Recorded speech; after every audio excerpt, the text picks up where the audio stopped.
โอเคครับก็สวัสดีท่านผู้ชมท่านด้วยนะครับวันนี้ก็กลับมาอยู่กับผมเหมือนเดิมนะหยองเองในช่องโคตรหยองนะท่านผู้ชมมาวันนี้เราอยู่กับคอนเทนต์ซื้อฟรีเกมอีกแล้วนะครับผมก็วันนี้เราจะมาซื้อฟรีเกมเบ็ด4นะผมเบ็ด4ทุกเกมในค่าย PG นะครับก็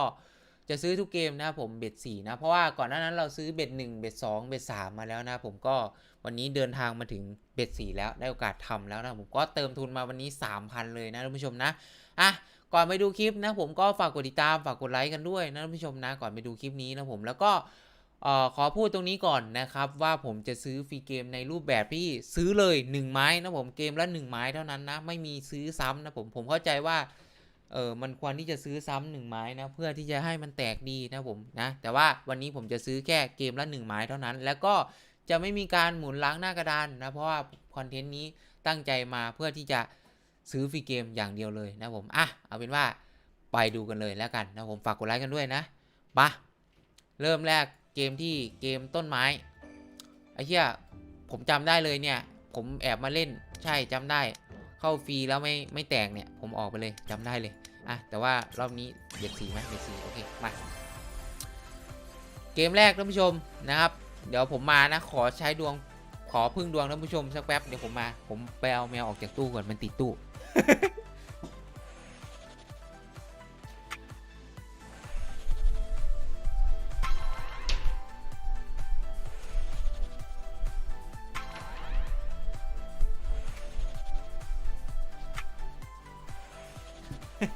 มาแล้วไอ้มันเข้าไปในตู้ไว้แล้วประตูตู้มันปิดออกไม่ได้นะครับมาดูนึกว่ากลับมาแล้วจะจบซะแล้วเฮ้ย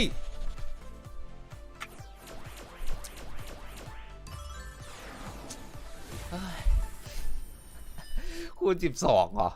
ไอ้เกมนี้มันไม่เหมาะกับผมจริงๆว่ะเอาช่างมันเถอะนะครับมันไม่เหมาะกับผมจริงๆว่ะโอ้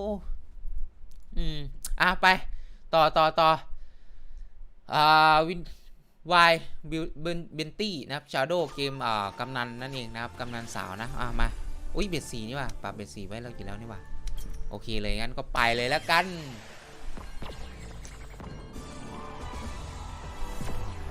มาใครอยากให้มีคอนเทนต์แบบนี้ไปต่อเรื่อยๆนะผมจะเป็นเบ็ด5เบ็ด6หรือเบ็ดไหนไปเรื่อยๆนะผมก็คอมเมนต์เข้ามาได้ขอกันเข้ามาใต้คอมเมนต์เลยนะผมแล้วก็ฝากกดไลค์เป็นกำลังใจให้คนกดไลค์เยอะๆนะผมจะได้ทำคอนเทนต์นี้ไปต่อเรื่อยๆนะผมถ้าอยากเห็นเบ็ด5เบ็ด6เบ็ด7ไปเรื่อยนะผมจนไปถึงเบ็ดไหนก็ว่ากันไปนั่นแหละนะครับก็คอมเมนต์กันเข้ามาเยอะๆนะครับลงหน่อยสิขอคูณพันหน่อยได้ปะขอคูณพันหน่อยได้ปะสวยรัวมาสวยเจไปเจมันไม่ค่อยไหลถึงคูณ64คูณ100เลยนะจริงผมสังเกตหลายรอบแล้วขึ้นไปสุดๆแค่คูณ32เนี่ยจริงไม่ถึงจริงเรียบร้อยครับเกมที่2ไม่รอดครับ124 บาทเนาะซื้อไม้300เลยนะไปต่อผมจะไปแบบรวดเร็วนิดนึงนะครับเพราะว่ามันเยอะมากนะผมเกมใน PG เนี่ยมันเยอะมากนะเพราะงั้นต้องไปกันแบบรวดเร็วมากๆเลยนะครับมาอยู่ที่เกมนิ้วครับ300เหมือนเดิมนะครับไปสแกตเตอร์กี่ตัววะน่ะเยอะนะ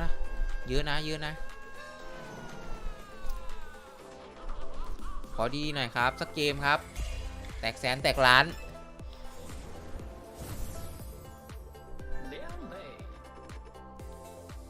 อุ้ยเชี่ยแม่งแพงตัวเดียวแพงมากเลยนะได้มาตั้ง40นะแพงนี้เสกวายป่ะตัวนี้เสกวายนะธงฟ้าโอ้โหไกลไปหน่อยว่ะแต่น่าจะได้อยู่นิดนึงป่ะสวย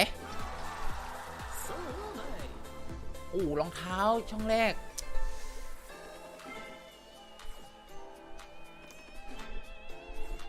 สวยครับเข้าเรื่อยๆหน่อยครับ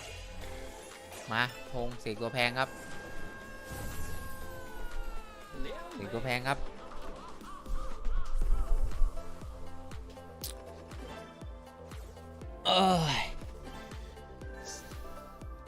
ก็นั่งดูกันไปเพลินๆแล้วกันนะครับผมคลิปนี้น่าจะยาวอยู่นะครับน่าจะยาวมากอยู่นะเพราะว่าเกมมันเยอะที่ผมรอมาทำตอนนี้เพราะว่า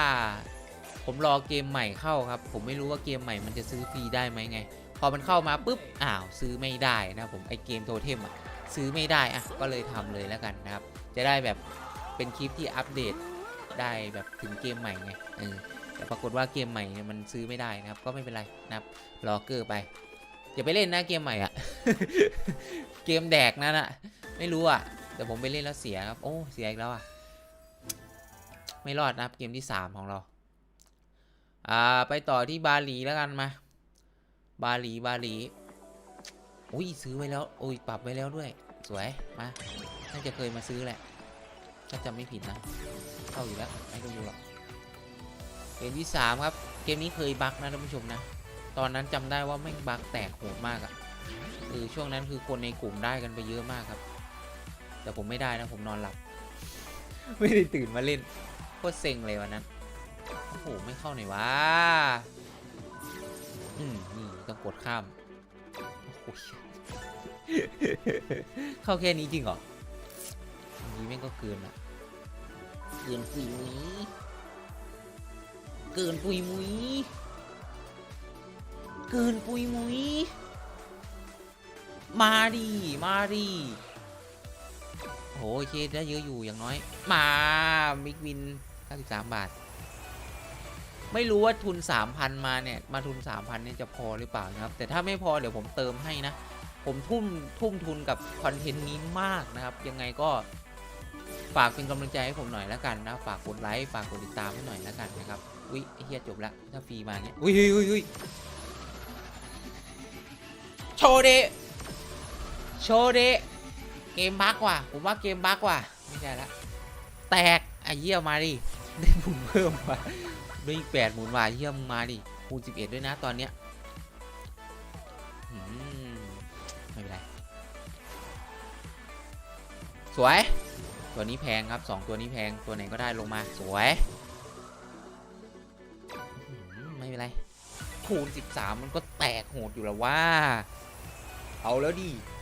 คืนทุนหน่อยไม่ก็บวกกำไรสัก10,000 20,000นะขอเยอะซะด้วย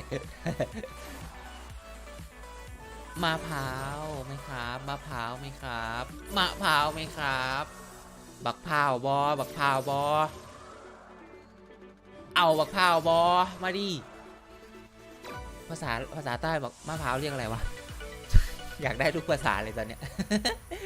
สวยครับเฮ้ยไม่ลงว่ะนึกว่าจะได้ฝีไม่เอาโอเคว่าใดสาวว่าใดมะพร้าวไหมครับพี่มะพร้าวไหมครับพี่มะพร้าวสักหน่อยไอ้เหี้ยอุ้ยคูณ22นะมันต้องมีแบบเท่าไหร่เป็น1,000 ถึง 1,000ป่ะวะโอ้500ไอ้เหี้ยเวอร์ไอ้สัสคิดไปเองหัวคิดไปเองตกคณิตศาสตร์นะผมอะ ผมเป็นคนตกคณิตศาสตร์นะครับอย่ามาคาดหวังอะไรกับคณิตศาสตร์ผมนะแต่ว่าแม่งแตกพันนะเนี่ยเยี่ยงกำไรว่ะท่านผู้ชมเกมนี้เกมเดียวเลยโอ้โหแม่งจบเลยวะเอ้าไม่เป็นไรหรอกยังแม่งซื้อ300เว้ยได้ทั้ง1,200นะไอ้เหี้ยโคตรดีว่ะเกมนี้ไปตามโคตรสวยครับบาหลีครับบาหลีบักพร้าวบอเอามาซื้อมะพร้าวแล้วก็มาซื้อผักต่อท่านผู้ชมแม่ค้าผักกิโลสิเฮ้ยไม่ใช่เบ็ด4เนาะไป300เหมือนกันว่ะแต่ผมว่าบาหลีมันเป็นเกมที่ถ้ามันแตกอ่ะมันแตกเยอะอยู่แล้วนะท่านผู้ชมแต่ถ้ามันไม่แตกเนี่ยมันดูดเยอะเหมือนกันนะอ่ะช่างมันเถอะเกมนั้นเราแตกแล้วมาดูเกมนี้ท่านผู้ชม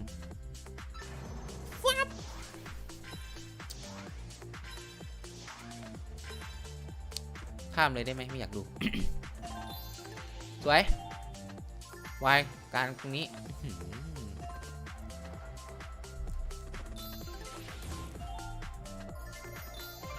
สวย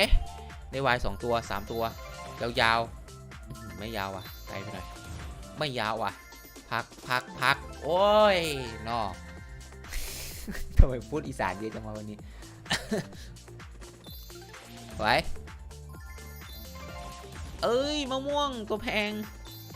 ได้วายตรงนี้ได้เจตรงนั้นแล้วอะไรก็ไม่รู้ อะไรบ้างก็ไม่รู้ไอ้กลมๆมันเรียกอะไรวะสวยปลาหมึกไม่มาโอเค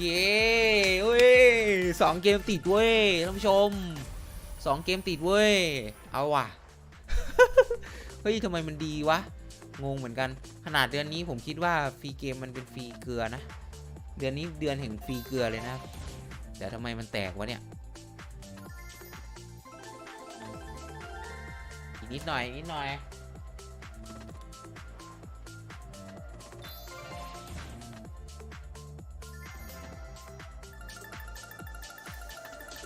โอเคนะได้อยู่ซื้อ300ได้600อ่ะตลาดน้ำไทยก็มานะครับมาเหมือนกันสวยอ้าวเรามีกำไรเลยว่ะตอนนี้เรามีกำไร500เลยครับเดี๋ยวเราไปต่อที่เอาอะไรก่อนดีเนี่ย2 เกมเนี้ยเอาอะไรก่อนดีเอาคิวพัตตาก่อนแล้วกันเราจะไม่หมุนกงล้อเหมือนเดิมนะผมตามคอนเซปต์ของคอนเทนต์นี้นะครับไม่มีการหมุนกงล้อนะผมก็จะเล่นแบบธรรมดาเนาะจะเล่นแบบธรรมดาเหมือนให้มันจะได้ไม่เอาเปรียบเกมอื่นไงแต่ก็ให้มันแตกเข้ากันครับหรือจะหมุนดีวะไม่หมุนดีกว่าเนาะไม่หมุนดีกว่าไป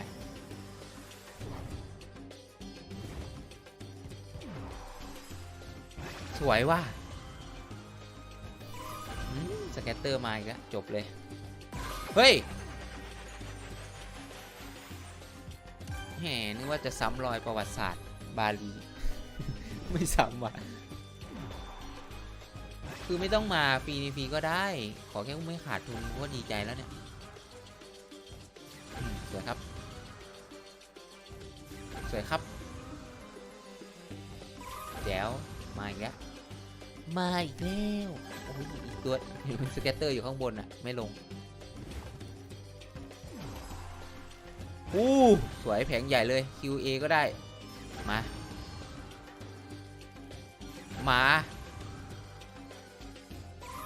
โอ้สเก็ตเตอร์อะไรของมึงวะถ้ามึงจะมาตัวเดียวมึงอย่ามาได้ปะให้มันดูเกะกะว่ะ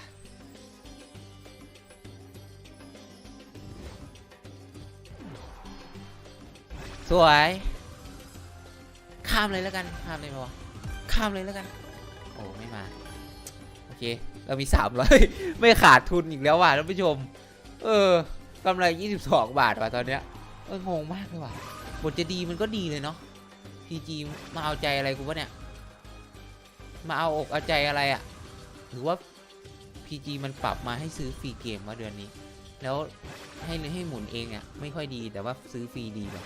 เนี่ยคิดไปเองซะแล้วสวยมากดูดิอุ้ยไหลดีเกินเชื่อไหลโคตรดีเฮ้ยโอ้โห23 ตัวคูณ25 460เวอร์ผมไม่คิดว่ามันจะดีขนาดนี้เลยนะ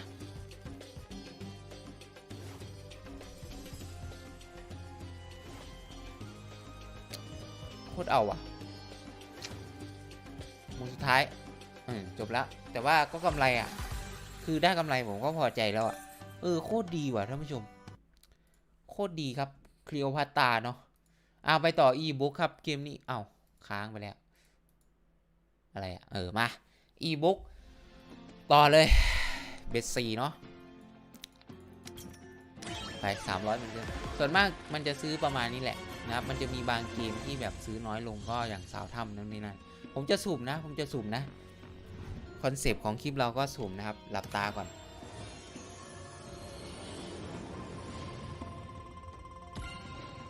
ลืมตาขึ้นมา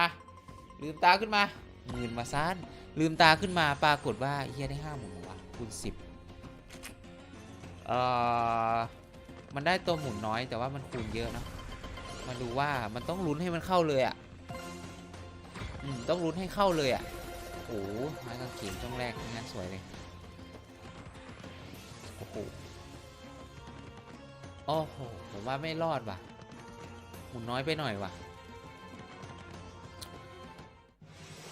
อับประโยชน์มากเกมนี้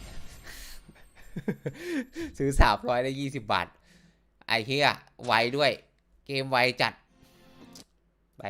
ลาก่อยไปท่านผู้ชมการนิชาฟอร์จูนครับเบสซี ไปกันอย่างรวดเร็วนะครับใครเข้ามารับชมก็ฝากกดติดตามกันด้วยนะท่านผู้ชมนะฝากกดไลค์คลิปนี้เป็นกำลังใจกันด้วยนะครับอย่าลืมนะครับผมรับชมคลิปให้สนุกนะครับรับชมคลิปเพื่อความบันเทิงนะไม่แนะนำให้ทำตามนะผมดูเพื่อความบันเทิงเท่านั้นนะครับไปกดข้ามเลยแล้วกันนะจังหวะหลอกไงจังหวะเกมตกใจ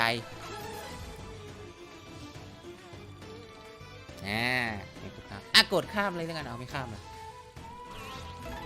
วายโอ้แม่งมันเป็นวายที่ไม่เสกตัวคูณอ่ะไม่เจ๋งเลยว่ะโอ้วายตัวคูณอยู่ไหนครับ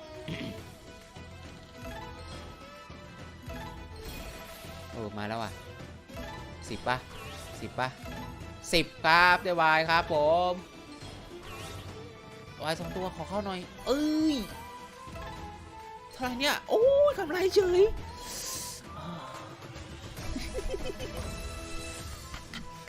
กำไรอีกแล้วอุ้ยดีจัดวันนี้โคตรดีโอ้โหนี่โคตรดีอ่ะโหวันนี้ดีจัดเฮ้ยวันนี้ดีฟรีเกมดีมากแต่ว่าไม่แนะนำไม่ไปทำตามนะไปเล่นอาจจะเสียนะผมว่าผมอาจจะดวงดีก็ได้วันนี้ผมก็เลยดูออกมาดีขนาดนี้อ่ะต่อไปที่ Dream of Macau นะครับเบสซีเบสซีไปข้ามเลยเพื่อความเร็วเบสซีครับ15 หมุนนะเดี๋ยวขอหน้าลงมาหน่อยมันบังดีเลย สวยเปิดมาสวยๆครับอุ้ยเข้าดีเกินไปป่าวะเอ้ยดูดิชิปอีกลูกนึงชิปหายเลยทีนี้สวย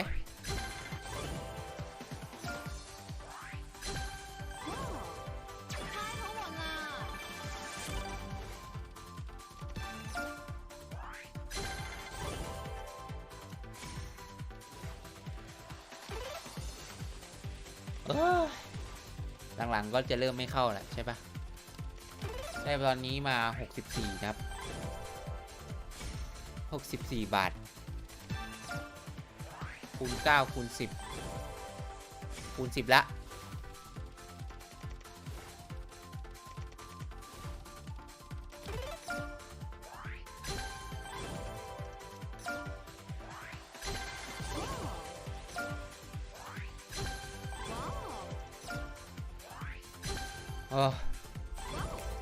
ผมว่าเกมนี้เราน่าจะอย่างมากยังไม่เอาอย่างมากอย่างมากผมว่าน่าจะคืนทุนอย่างมากถูกละน่าจะคืนทุนได้แต่ว่าไม่น่าจะได้กำไรเยอะว่ะ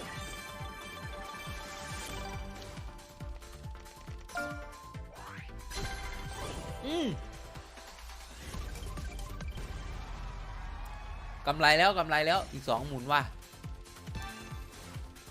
เดาว่าจะไม่เข้าแล้วนั่นไงเข้าเทประมาณนี้แหละเห็นไหมเดาว่าจะได้ไม่กำไรไม่เยอะนะผมก็ถ้าได้กำไรก็กำไรประมาณนี้แหละเพราะว่ามันเข้าต่อเกินแต่ว่าได้ทุนคืนก็ดีใจแล้วนะเอาไปต่อท่านผู้ชมใครเชนวินแล้วกันแปะนอน ผมจะไม่หมุนกงล้อนะจะเอาไปเลยไป8 คูณ 8นั่นแหละไปลุย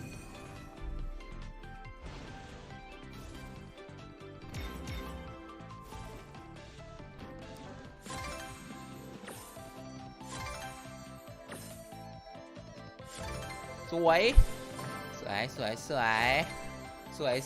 โอ้ถ้ามีตัวคูณไม่อยากจะคิดสภาพเลยว่ะคือถ้าเราหมุนคูณ20มาเนี่ยไม่น่าจะดุน่าดูว่ะตอนเนี้ย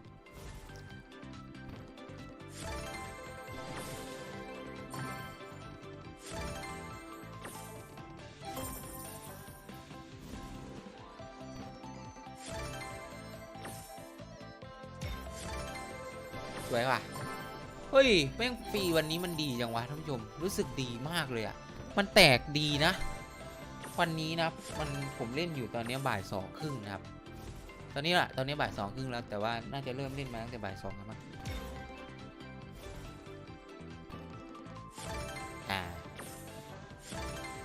ดูดิคืนทุนเฉยแล้วกำไรด้วย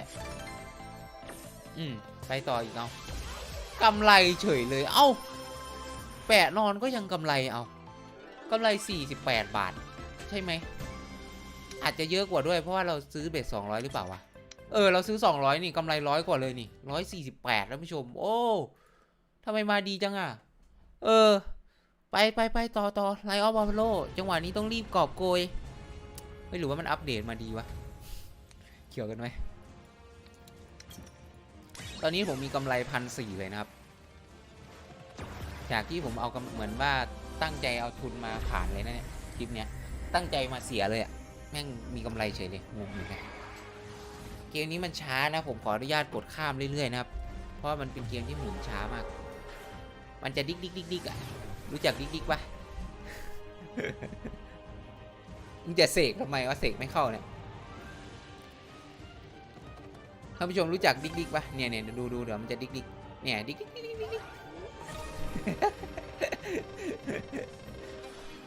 เนี่ยมันจะดิ๊กทำไมวะเหี้ยจะลงมาเลยก็ลงมาเลยไม่ต้องสั่นหรอกกดข้ามเลยแล้วกันแล้วไม่เข้าเลยไงโอ้พี่เหี้ย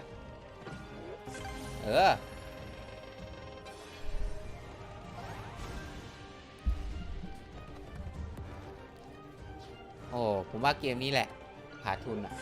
เกมนี้แหละ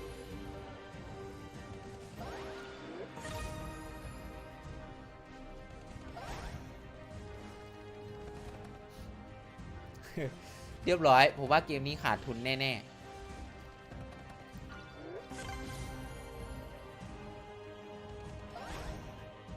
แหมสั่นไม่พักเลยนะ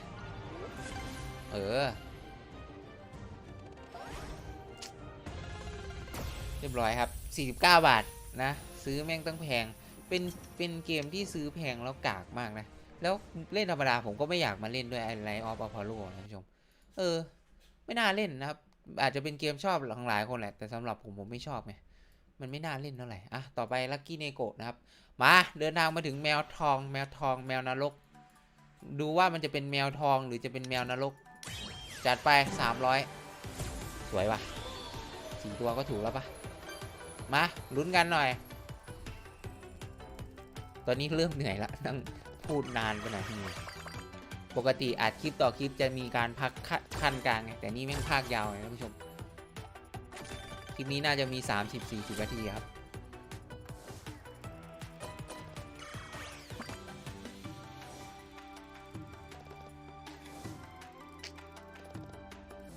โอ้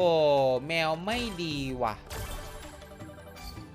แมวค่อนข้างไม่ดีว่ะ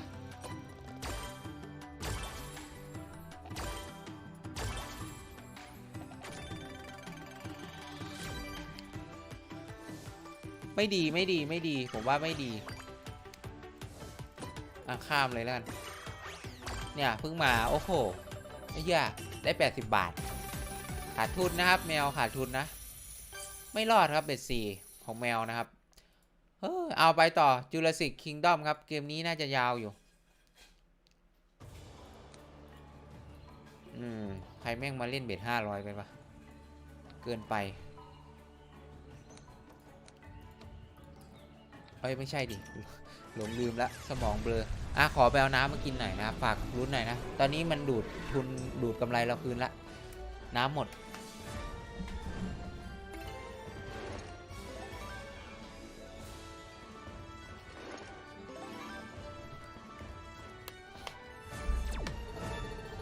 โอ้ยเหลือ5 หมุนเองเหรอเพิ่งได้4 บาทเอง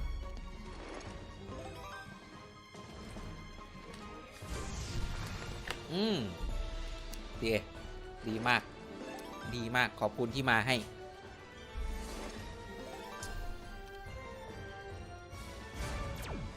สวย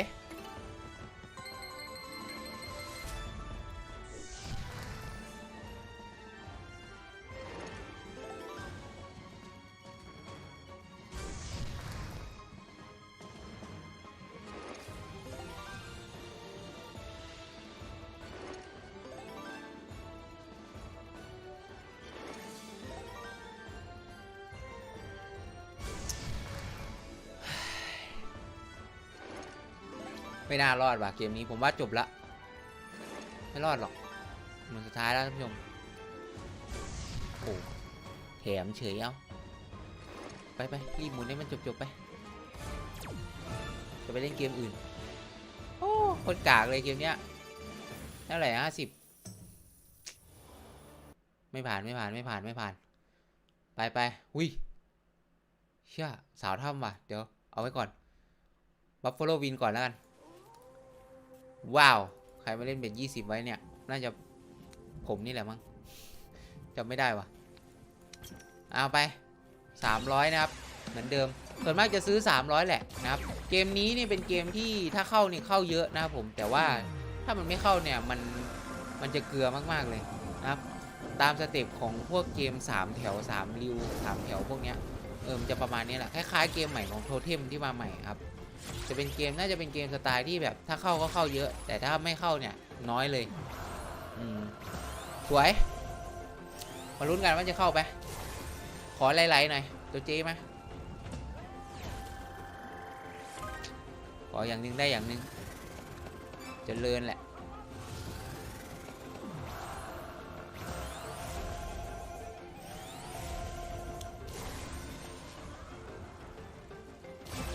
โอ้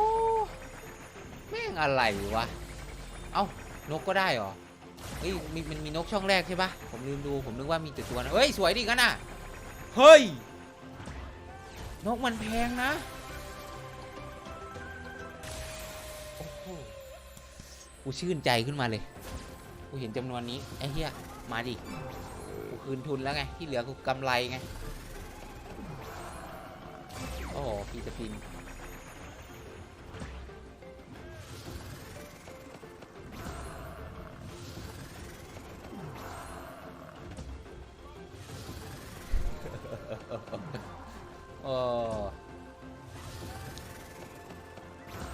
คือเข้าเสร็จแล้วก็ไม่มาอีกเลยใช่ปะเยี่ยมยอดจริงๆเลยนะครับได้กำไรตั้ง9 บาทนึกว่าจะมาดีโอ้เอาต่อครับสาวถ้ำมาแล้วเดินทางมาถึงสาวถ้ำแล้วเกมนี้หวังอะไรได้ไหมอะ เล่นประจำเลยเล่นทุกวันเลย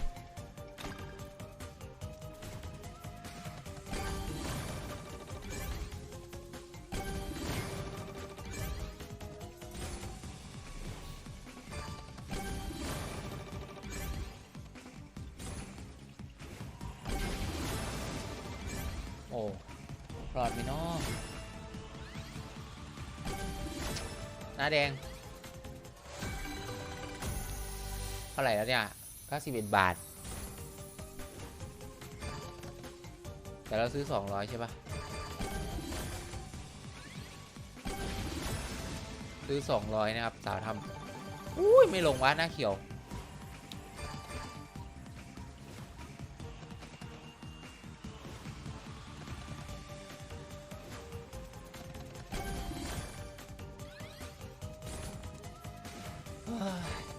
ไม่น่ารอดครับท่านผู้ชม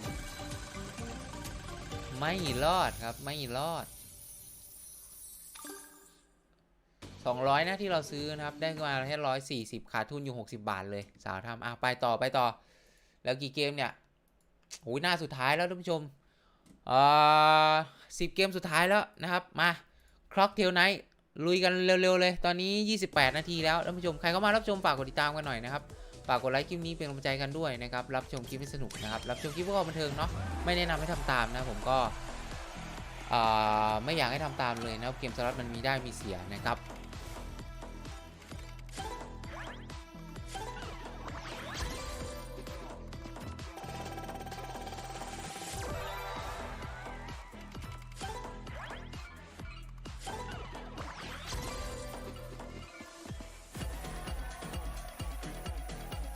โอเคนั่งเงียบเลยอะเหนื่อยแล้วผมเหนื่อยแล้วนั่งพูดมา30 นาทีก็เหนื่อยเหมือนกันนะเนี่ย ไม่เหนื่อยสิแปลกมันควรที่จะเหนื่อยนะครับโอ้เรียบร้อยได้วาย2 ตัวว่ะคืนทุนไหมคืนทุนหน่อยคืนทุนหน่อยไม่คืนว่ะขาดทุน4 บาทแต่น้อยก็ไม่ขาดทุนเยอะครับขาดทุน4 บาทต่อOriental รับเบสก่อนเกมนี้ไม่รู้ว่ามีคนชอบเล่นหรือเปล่านะแต่ว่าผมไม่ค่อยเห็นคนเล่นเลยไม่รู้ทำไมเหมือนกันนะอุ้ยคูณ10คูณ12ว่ะ12หมุนปะ12หมุนคูณ12ครับม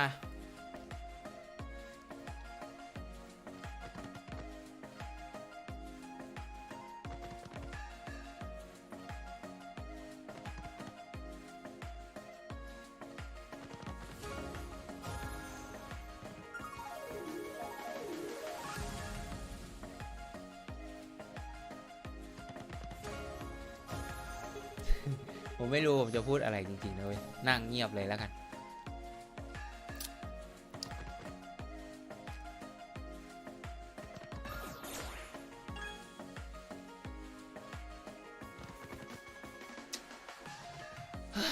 ไม่ไหวเกมนี้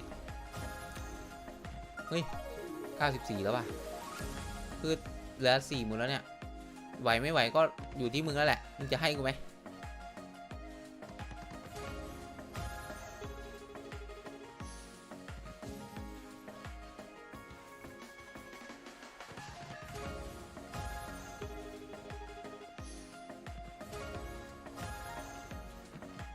วาย2ตัวสวยก็ยังไกลอยู่ว่ะไม่น่าได้นะครับมือสุดท้ายละ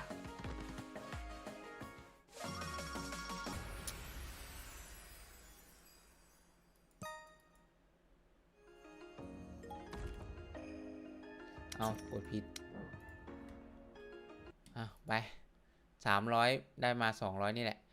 ต่อที่สาวเกาหลีท่านผู้ชมมาสาวเกาหลีไปออโต้สปินไม่ใช่ดิซื้อดิอยู่ไหนล่ะจะมาออโต้สปินทำไมล่ะ เริ่มงงแล้วตอนนี้ไม่ไหวละกดไลค์กำลังใจให้กันหน่อยนะท่านผู้ชมเหนื่อยจริงคอนเทนต์นี้นะครับแต่ว่าก็ถ้าท่านผู้ชมเข้ามารับชมแล้วชอบกันเนี่ยก็คงหายเหนื่อยเลยแหละนะครับก็คอมเมนต์บอกกันหน่อยแล้วกันว่าชอบไหมนะผมแล้วก็อย่าลืมกดไลค์ให้ผมด้วยนะครับ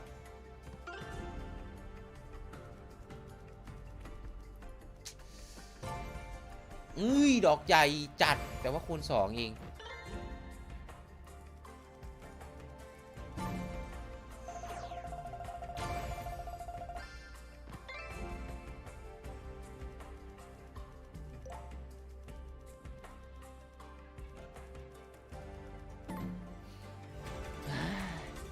เกมเนี้ยอะไรครับเนี่ย26 บาทโอ้โหไปถึงกาวโรยัลต่อเลยครับไปกันอย่างรวดเร็วเลยมาเบสซี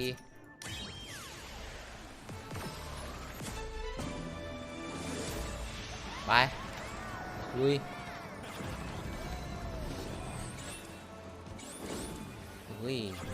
ไม่มีข้างหน้าว่ามาลงข้างหลังมันจะเข้าได้ไงแล้วเขาเนี่ยไม่เข้าอีก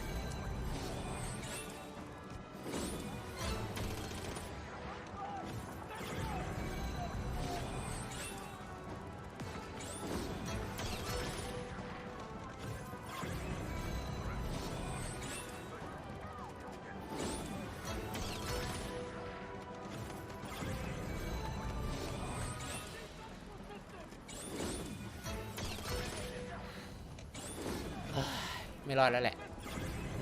ข้ามเลยได้ไหมไม่รอดว่ะยังไม่รอดสักเกมเลยวะครึ่งหลังครึ่งหลังแทบไม่รอดเลยนะครึ่งหลังแบบเกลือแบบเกลือเลยจนตอนนี้ผมมาทุน 3,000 ใช่ไหมจากที่ผมได้กำไรเป็น1,000นะผมคืนทุนแล้วนะครับคือเกลือมากเลยครึ่งหลังนะ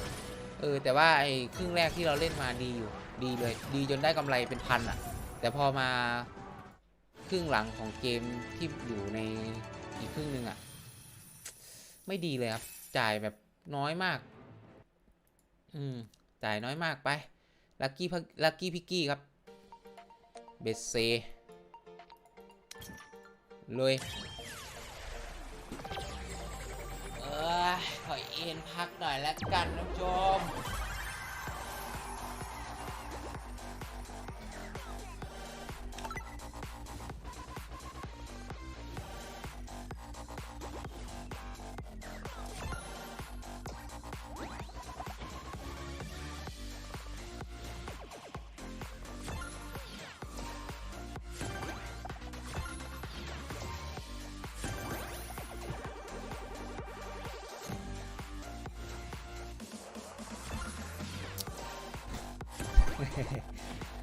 ได้50 บาทนี่แหละผมว่า50-60เนี่ยหมดละไม่เข้าหรอกรอบนี้เรียบร้อยเอ้ยได้วายอีก1 บาทโอเคอ่ะอีก1 หมุนครับโอ้จบ91 บาทน่าจะขาดทุนว่ะผมว่าเริ่มกินต้องบอกว่าไงเริ่มเข้าทุนละเกมในช่วงครึ่งหลังคือแบบโคตรกากอะจ่ายแบบน้อยจัดลุยเลยเอาไม่ใช่ดิเบอร์จัดแล้วผมไปออโต้สปินทำไมล่ะโอ้ยซื้อฟรีโอ้ยตายแล้วสมองเบอร์จัดเลยครับชมจบคลิปนี้คงต้องไปพักแล้วคงต้องขอตัวไปพักก่อนอ่ะอาจจะเสียเยอะจนเบอร์ไงหัวจะปวดเขาบอกว่าเกมนี้ตัวคูณเยอะมากจัดให้หน่อยครับจัดให้แบบเบิ่มๆหน่อยครับตัวคูณครับคูณ11แล้วครับ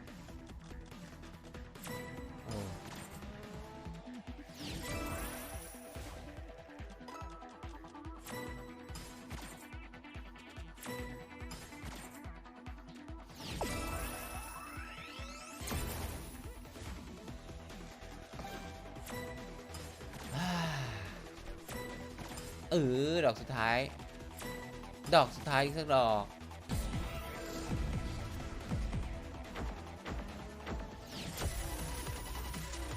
จบ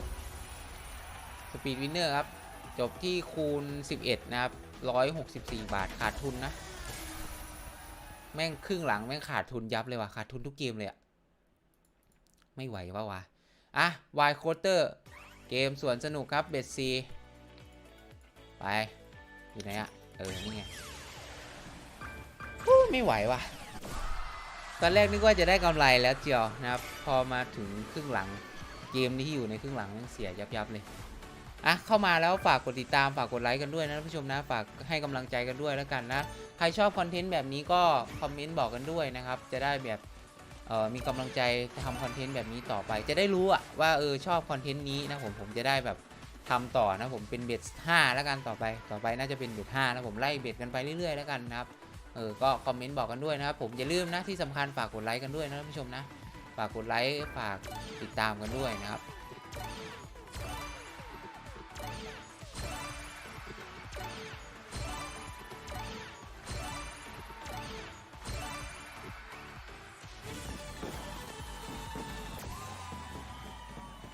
แตกเฉยเลยโอเค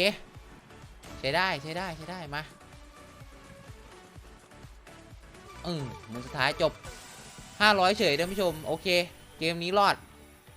กี่เกมแล้วก็ไม่รู้นะไม่ได้นับเลยแต่ว่าหลายเกมมากกว่าที่จะมาถึงเกมที่มันแตกเนี่ยครึ่งหลังแทบจะไม่แตกเลยนะครับมาต่อที่กีเลนเลยครับคลิปนี้ผมจะไปแบบนี้แหละนะครับไปเร็วๆหน่อยนะเพราะผมก็เหนื่อยด้วยวันนี้ผมเหนื่อยมากนะครับแล้วผมต้องนั่งพูดทั้งคลิปแหละมันก็เลยดูเอื่อยๆดูเฉยๆต้องรีบเล่นรีบจบด้วยนะผู้ชมนะขอตัวไปพักหน่อยเพราะว่าเหตุผลที่มันเหนื่อยต่อเนื่องกันเพราะว่ารอบเช้าผมไม่ได้พักนะท่านผู้ชมนะเพราะว่ามันเซิร์ฟปิดใช่ไหมผมตื่นมาผมก็เล่นคลิปแรกเที่ยงเลยพอผมเล่นเที่ยงเสร็จผมก็มาต่อคลิปบ่ายเลยนะครับตั้งแต่บ่ายโมงลากยาวตั้งแต่เที่ยงลากยาวมาจนตอนนี้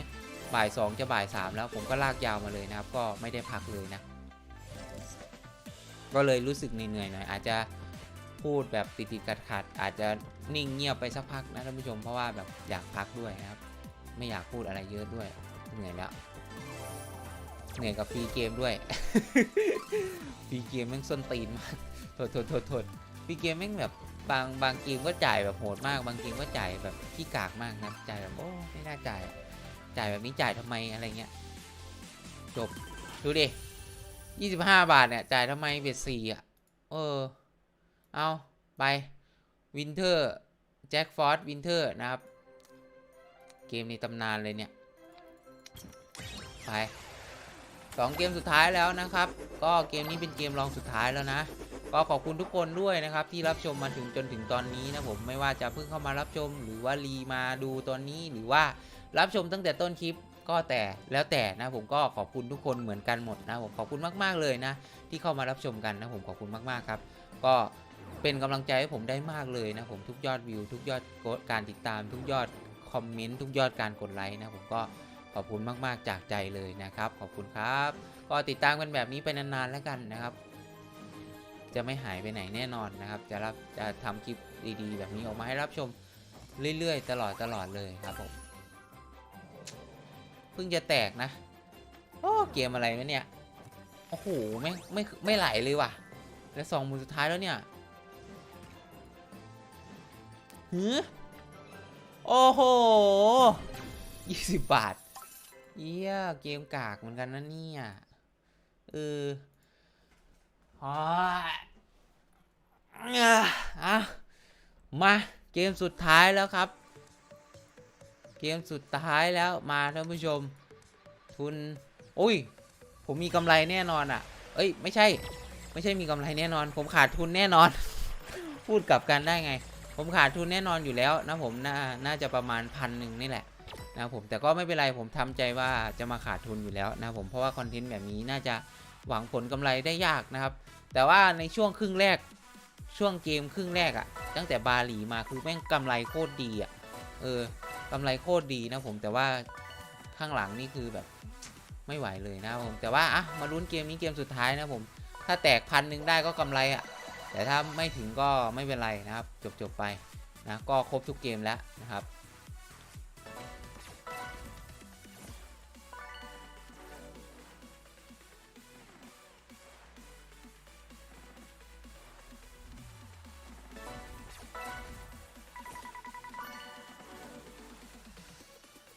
จบ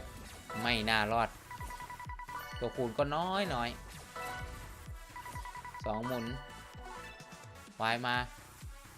A มา Y มา A มาแล้วยังไงต่อจบ